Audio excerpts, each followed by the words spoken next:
Honda. Representative 39.9% APR variable. No annual fee. Get a credit limit of up to £1,500. Visit ocean.co.uk. It was Saturday, but now it's get 20% off your favourites day. Exclusively on the My McDonald's app until the 20th of April. Download now and make every day a good day. Can be redeemed once each day until the 20th of April 2021. Collection only. 16 plus. Subject to availability and participating restaurants opening hours. T's and C's apply. Work's done. Load off. And with 50 free spins when I signed up to PokerStars Casino, I found the thrill and chill. Struck gold in the moments between the moments. You see, this ain't just downtime. No, this is epic downtime. Join PokerStars Casino today and get 50 free spins on sign up. Are you in? New casino players only. Valid on 7 slots, 7-day expiry. T's and C's apply. 18 plus. BeGambleAware.org. Play responsibly. This is LBC with Ian Payne. Call 0345 6060 973. Tweet at LBC. Text 84850. Right, we're talking about the thorny question of vaccine passports or certification, COVID certificate, whatever you want to describe it. It's like kryptonite to an enormous number of people who listen to LBC for some reason, which I don't quite understand. Everybody seems to be of the opinion, a lot of people seem to be of the opinion that if we have these things, it is the thin end of the wedge that will end up with a police state, jackboots in the high street, and God knows what else. Why? Why are people worried about that? There's so much information about us already in the vaults and the cloud for various companies that why are we worried about this? If it stops you getting it, like I say, A, I don't think it'll happen. I think the government's got cold feet about it. But B, I don't think that they'll get the technology to work, even if they gave it the go-ahead. However, that being said, philosophically, what is the problem? Addy's in Coventry. Hello, Addy. Oh, yeah. Do you think they're a good idea? It's a great idea, absolutely. I mean, to be fair with you, I work in the retail sector, and I would love to be able to scan people and say, yeah, it's safe for you to come into our premises, you're keeping the staff safe, you're keeping us safe, and they're keeping themselves safe. What's wrong with that? I don't know, you're preaching to the converted here. I don't really know. I think it's because it's the technology and they'll GPS and they'll know your whereabouts and where you'll find. GPS me, I don't do much. I get on the tube and come here and then I go home again. It's not like... I'm not exactly, robbing banks. I'm just going to work. That's exciting, isn't it? Yeah, okay, Andy, listen, there's nothing more to say. Peter, though, do you mind if we bring in someone with a different view? Andy? Yeah, I don't mind. All right, well, here's Peter. Peter, say hello to Addy, and Addy, say hello to Peter. Hello, Eddie. Hello. Peter, what's your view? You don't like them? No, it's not that I don't like them. I think people have got the wrong idea. They think that just because you're vaccinated, you're going to be 100% safe. No, that's 100%. AZ, the AstraZeneca is about 70, the Pfizer in the 90s. I mean, so you could be vaccinated and still be infected. In fact, in the USA, they've had what they call vaccine breakthrough infections. So what Andy's doing just won't work because you can be, either asymptomatic carrier or have the virus. But you will lessen the likelihood of transmission by 80%. It may not be 100, but at least it's 80%. It will stop most of it. Yeah. Well, I mean, you have a test. You always say, oh, right, between first and then you need a PCR test, so that's not even fine. I think, there shouldn't just be a passport. There should be a passport or a test. And remember, the other person who's going to go out, I'm not going to be very 85, 30, 40. They're going to be young people. And young people have a 99.9% chance of recovery. Out of the 150,000 in the UK, 147,000 are over 75, 80. You sure about that?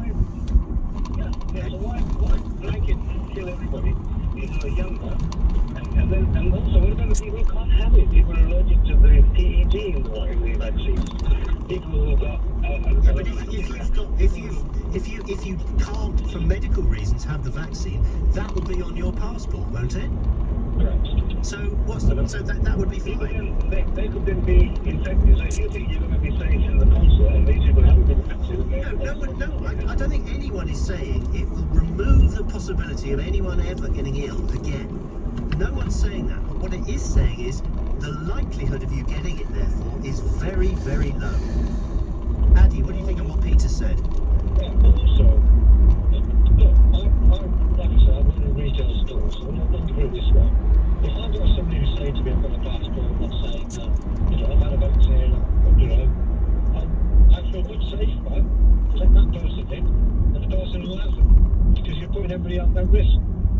by doing this, you're never gonna get rid of the illness completely, because there's no such thing No, as that. Because, no. you know, it's just human nature. I think smallpox is the only one that's disappeared, but apart from that, everything's still available. So by having a passport or something to say that you've been vaccinated, all you're saying is, you know, I'm safe as I can be, I'm here. Yeah, That's it. and I'm less likely to That's infect. the person who's going to let you in their premises feel safer. Because what people forget, I mean, it's fair enough you were saying that young people and all that, right? Yeah. And you were talking about doing a check on them before. But these people ain't going to pay 150 quid for a check, you know? Yeah. If they went for a concert and they paid 50 quid for a ticket, they're not going to pay 150 pounds for a check to be done, are they? Absolutely, and I think we need to look at it through people like your eyes, Addy. You know, from a purely economic point of view, if we're going to get things up and running again, people want to know they're safe. It's as simple as that. You know, Peter. Sorry, say again. You just broke up there, Peter. What's free?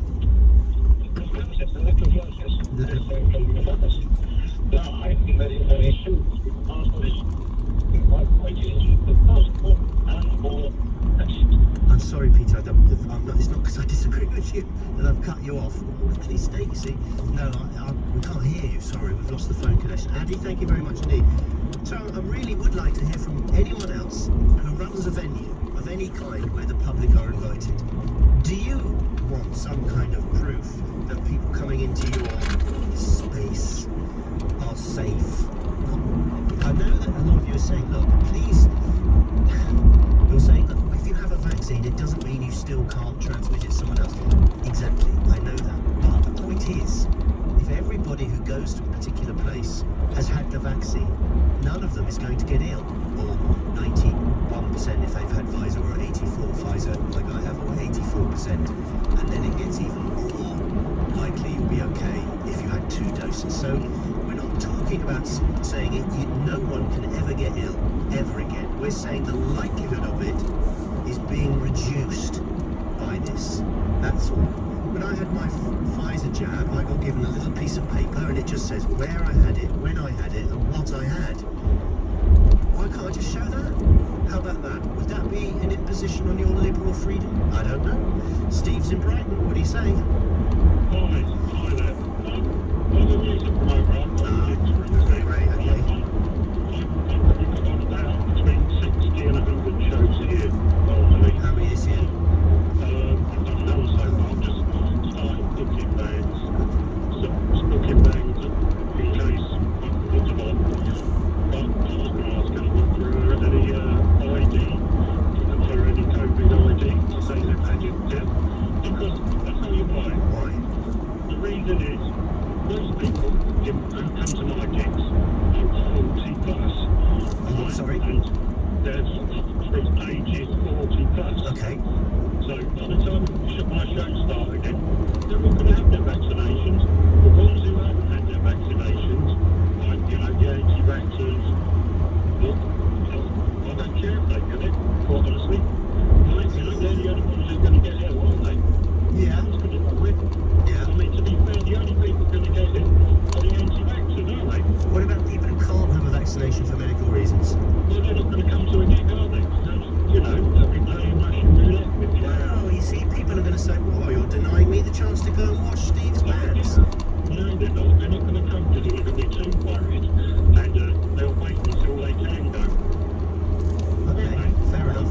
Can I ask you, Steve, what have you done for the last 12 months? Taking my dogs for a walk, basically. Literally, taking my dogs for a walk. I love it. Seriously, I mean, You know, you must be enjoying going... the time off. Oh, you have. You've enjoyed it. You're not going to do that. Yeah, I'm, you know, broke. I'm poor as a church mouse. Mm. Poorer, in fact. But, you know, I've had quality time with my dogs. Looked at sunrises, sunsets. I live just outside of Brighton. All right. Lovely. And I watch the New Havens Clear Ferry leave 3 times a day. So it makes me want to go on holiday. I want to do a little sort of hour on the most boring year ever. Who wins the award? You're definitely on the top 5 there. Watching paint dry is the equivalent to watching the DN ferry leave 3 times a day. I really love it. And when you say poor as a church mouse, I think in this hour we'll just call it as poor something at Church Mouse might be a little bit controversial. Dale is in Leeds. Hello, Dale. Hello. How are you doing? Yeah, not bad. So please bear with me. Let Okay. me go there. So I completely understand your point of view that people should keep safe. Thank you. They should show their vaccination certificate. It reassures everyone. But in this country, in the UK, we benefit hugely from a lot of freedom, number one, but also the right to withhold medical information. That is really serious. But me as a GP, I have to ask the patient if I can share their information with other medical professionals. I can't even do that without asking them, quite rightly, I may say, because they have the right to refuse and they have the right to consent also. Additionally, if a doctor was to accidentally share any medical information, even accidentally, this is not on purpose, they could be in serious trouble by the General Medical Council, which you may argue is quite correct, because medical information is so sacred, as is the privacy of the citizens, within reason, it's more prevention and things. But the rules of being a doctor are very strict. And if you have a patient in front of you, you have to treat them, don't you? There's no, oh, I don't know, I don't believe that, but I don't like that. You have to. It's part of the ethics. I think that doesn't just apply to doctors, it applies to anybody in terms of medical information. So I think people are worrying too much about this. Yeah, if you're showing vaccination certificate to people, you're indirectly, basically, revealing your medical information. And let's say you go into a pub with 50 other people, you will know. But that's my choice. If it's your choice, that's fine. Yeah. That lady who said in the spirit of cooperation, I think that's fine. But to be forced to do it, I think is unethical on those grounds because you are forcing people to give up their medical information. You will know those 50 people in the pub, fine, I had the vaccination, but I got it. You know that. So they've indirectly revealed that information. And I think it's a slippery slope as well. It's unlikely to happen, but where do we stop? Yeah, Dale, we have to stop there, I'm afraid, because I've got that. I'm going to the news, but no, I absolutely understand your point of view. And coming from, like I've said so many times, a medical family, everyone, my family, immediate families work for the NHS. I really don't see what the big deal is about all this. But if you do, I'd like to hear from you. 0345 6060 973. After the news, we're going to hear from Jenny Bond on Prince Philip's funeral earlier today. First, the news with Tim Humphrey. The Duke of Edinburgh has been laid to rest after his funeral in Windsor. COVID restrictions meant only 30 family members gathered in St George's Chapel for the service. The choir was reduced to 4 singers, and the Queen had to sit below wearing a black mask. Small crowds did gather outside the castle despite pleas for the public to stay away. Boris Johnson took part in the minute's silence privately at Chequers, while the Duchess of Sussex is said to have been watching the service on TV in the US. The weather cloud thickening this evening to bring some light rain to Northern Ireland and western Scotland, otherwise clear spells leading to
SUV.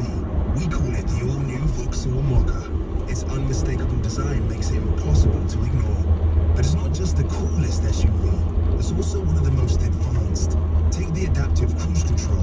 It automatically keeps you a consistent distance from the car in front, making for a more relaxing drive.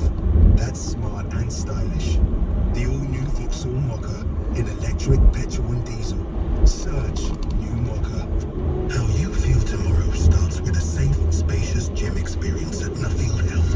With swimming pools, expert personal trainers, functional fitness areas, and physios at your local centre. How you feel tomorrow starts today. Join today and pay no activation fee. Search Nuffield Health Gyms. Offer available for a limited time. Selected gyms reopen April 12th. Facilities available at selected locations. COVID-19 guidelines will be followed. Visit nuffieldhealth.com/terms for details. Global Player is the official LBC app. Download it from your app store now for free. Go to globalplayer.com. Have you got big decorating or DIY projects planned? Then get into action and get to your local Leyland SDM. You'll find thousands of decorating and DIY products to choose from, all under one roof.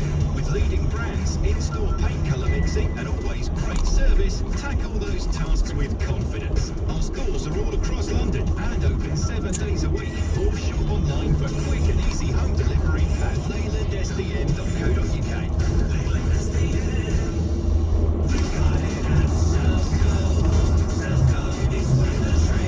At Selco Builders Warehouse, we've got real deals on a wide range of trade quality building products. In April, we've got a 1x8 metre roll of Myco torch on plain catching roof for £34.99 ex VAT. Now that's a real deal. Find even more real deals at Selco Builders Warehouse and online at selcobw.com. We've got it at Selco. Selco is where the trade goes. No charge to 20%. Leading Britain's conversation. LBC. With Ian Payne. So, here, someone's just sent me, someone called Calvin has sent me a pithy sentence that sums up the fear of state control, the future technology. Ready? More digital infrastructure means more state control. Okay, so I've finally dragged myself kicking and screaming into the 21st century and bought I can't use the word Alexa, otherwise it'll turn people's radios off, but I just bought one of those smart speakers. She's very, very good. She does everything I want. Does that mean, is that sort of future of digital technology somehow is there a little cabinet minister inside the smart speaker? What do you mean? More digital infrastructure means more state control. I think it's great. You can come in. Have you heard of the Internet of Things? Apparently, this is the new generation, which basically machines talk to machines. You get your phone. We've got it already. You get your phone and you want to record a program that you forgot to record when you've left the house. So you get it on your phone, you tap in various information, and it records a program later in that evening while you're out, and you can watch it when you come home. Brilliant. Internet of Things. Machines talking to machines. Is that what you're worried about? More digital infrastructure? I mean, technology is there to make our lives better. But some people seem absolutely terrified by it.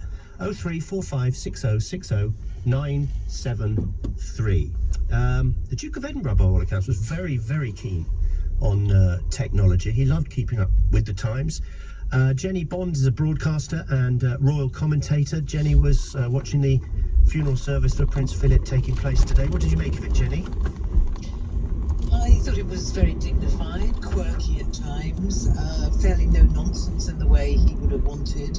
A wonderful farewell, but incredibly moving, because I think the image, you see it on everyone's brain, is of the Queen, this tiny figure dressed in black with a black mask, stooping slightly. She'll be 95 next Wednesday, and I thought she looked her age at times, and it was just so sad to see her alone there, as so many people have been at funerals in the past year. I know, so sad, wiping away a tear. It was heartbreaking, I thought. You say quirky. I suppose the most quirkiest thing was the Land Rover hearse. What did you make of that? Yes.